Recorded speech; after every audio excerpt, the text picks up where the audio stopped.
Robert Rodriguez says he knew about Harvey Weinstein's alleged UAL assault of Rose McGowan and accuses the mogul of burying the release of Grindhouse out of spite. Rodriguez and McGowan were in a relationship from 2006 to 2009, and the director tells Variety in a statement that he was inspired to cast McGowan as a badass character in the film as a way of getting back at her alleged assailant. McGowan has accused Weinstein of raping her in 1997 while she was appearing in Scream, a horror hit that was released by Miramax, his former company. Dozens of women have accused Weinstein of assault and harassment. His accusers include Gwyneth Paltrow, Angelina Jolie, Mira Sorvino, and Cara Delevingne. Rodriguez worked with Miramax, and later the Weinstein Co., for years, primarily releasing films through Dimension, a genre label run by Harvey's brother Bob. Films he made for the companies include From Dusk Till Dawn, Spy Kids, and The Faculty. The relationship continued even after Grindhouse was released to tepid box office results, with Dimension distributing Rodriguez-directed sequels to Spy Kids, Machete, and Sin City.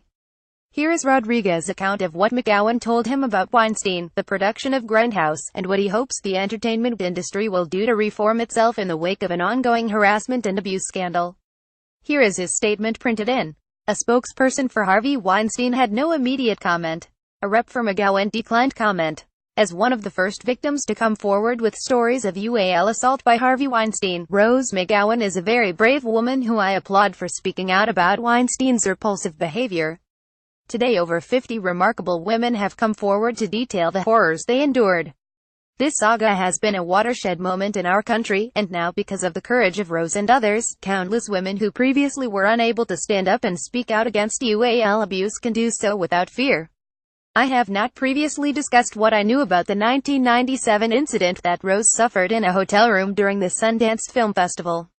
I never wanted to do anything that jeopardized a legal settlement she entered into with Harvey Weinstein. Now that she's able to tell her story, I want to provide an account of what I knew, when I knew it, and what I did about it.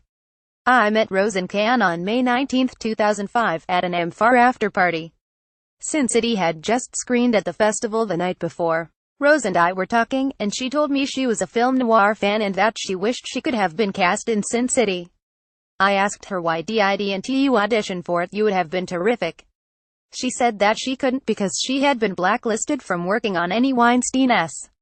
When I asked what she meant by that, and how could she possibly be blacklisted, she told me the horrifying story of what Harvey did to her 7 years earlier. My first reaction was one of shock. I recall clearly what I said next. My God, why didn't you say anything? People would have stood up for you, and where was your fiancé during all this? I would have at least beaten the crap out of Harvey if I had heard that. Rose said they didn't know what to do. She confided that a female attorney had told her that because she had done nudity in that no jury would believe her and that it would turn into a he said she said case. Rose told me that all she could do at the time was to get Harvey Weinstein to donate money to an abused women's shelter, and in return she had to sign a non-disclosure agreement (NDA) that forbade her from talking about the horrific violation without being sued, and that she shouldn't even be telling me. To add insult to injury, she told me that she was blacklisted from even auditioning for any Weinstein-s. Incensed at what I heard, I told Rose that she was not blacklisted from my S and that Harvey couldn't tell me who to cast. The reason was that Harvey didn't work on my S. I made S all those years for Dimension and Bob Weinstein. So, I explained that if I cast her in my next film, Harvey couldn't suddenly tell me no, because my first question would be, oh, really, why can't I cast her? And I was sure he would not want to tell me why. I then revealed to Rose right then and there that I was about to start writing a with Quentin Tarantino, a double feature throwback to 70s exploitation-s, and that if she was interested, I would write her a badass character and make her one of the leads. I wanted her to have a starring role in a big to take her off the blacklist, and the best part is that we would have Harvey's new Weinstein company pay for the whole damn thing. Just as I finished telling Rose this, I saw Harvey walking around the party. I called Harvey over to our table, and as soon as he got close enough to see that I was sitting with Rose, his face dropped and went ghostly white. I said, "Hey Harvey, this is Rose McGowan. I think she's amazing and really talented, and I'm going to cast her in my next." Harvey then dribbled all over himself in the most over-the-top performance I'd ever seen as he gushed, "Oh, she's wonderful. Oh, she's amazing. Oh, she's fantastic. Oh, she's so talented.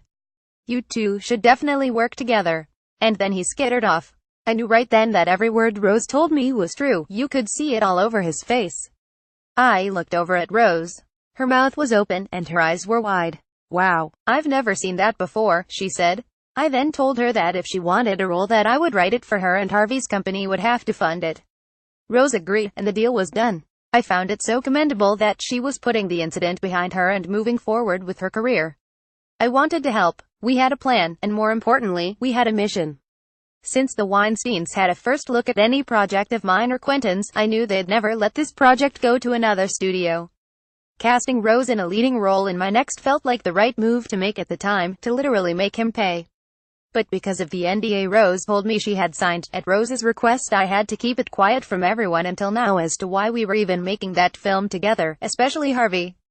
We knew that strategically we couldn't rub it in his face why we were really doing this, because then he'd just bury the, not sell it well, and everyone would lose. To our horror, Harvey buried her anyway. And because we did not want to risk getting sued, we never spoke publicly about the matter. It would have been much easier on both of us if we could have just revealed why we were doing it. Even after 12 years, I will never forget sitting with Rose at that party and instantly getting inspired to create a badass female action heroine who loses her leg and transforms into a superhero that rights wrongs, battles adversity, mows down rapists, and survives an apocalypse to lead the lost and weary into a land of hope, all with a crackling, retro-B aesthetic. I'll admit it felt really good at the time to realize we could use our art form to help Rose right a serious wrong in both how he victimized her years earlier, but also what Harvey was doing to a wonderful actress by blacklisting her and keeping her from working with filmmakers that would have wanted to work with her. At the time, it was the only thing we could do. With great understatement, I have to say that it was a long hard road to get that made. And even though Grindhouse received great reviews, Rose got terrific notices, and the film is still a fan favorite today, it was heartbreaking to see Harvey simply bury the for its release. Until now, I've not been able to say anything about it out of respect for the NDA Rose had signed under extreme pressure from Harvey. I am still haunted and disillusioned that after all the good intentions, immense pain and struggle Rose and I and so many talented people went through to make the film, that Harvey Weinstein won in the end by burying the just because Rose was the lead actress. It's been really difficult to admit and come to terms that the NDA handcuffs forced us to needlessly jump through hoops that today would have been unnecessary because of Rose's fearlessness to speak out, despite the consequences. I hope that new legislation will result in NDAs to be legally null and void in situations where rape and assault have been committed and where power is so unequally distributed. Looking back over the years, I have wondered if I would have made the same choices, knowing the bleak outcome. We all suffered greatly on the film, and the journey ended up costing us all more than we ever bargained for. For me personally, it cost me my marriage of 16 years, my family, a large dose of sanity, and for years I have grappled with the sobering idea that maybe I made a grave error in standing up at all, when no one was even asking me to. I know that's not the message I'd ever want to send out, but it's been hard to justify something that now is clear was a lossless situation from the get-go, and that in the end failed and simply caused more damage. The reason I'm saying this is because it's very clear to me now that when someone does what Harvey Weinstein did, the devastation goes far beyond predator and victim. These past few weeks have given me clarity and hope by seeing the tide finally turn, seeing Harvey finally on the run, and seeing all the brave women who have come forth with their own shocking and distressing stories of abuse. Since I've seen a distinct lack of stories coming from men who may have tried to do the right thing, I wanted to come forth to say that no matter the consequences, no matter how far you have to stick your neck out, no matter what you have to lose, that we must fight the good fight. Everyone has to make a stand and take action. Speaking out is not nearly enough. Even catching someone in the act right away and calling them out as soon as possible is still not nearly enough. What I've learned from my own experience is that we as a society need to do a hell of a lot more about prevention. Once someone like Harvey Weinstein strikes, the waves, ripple effects, and the collateral damage that takes place are far-reaching, unstoppable, and unending. Once a predator strikes, it's simply too late. We have to stop these actions from happening to begin with through education, harsher consequences, and zero tolerance. We must ensure that justice is served and demand cultural change in our country so that this never happens again.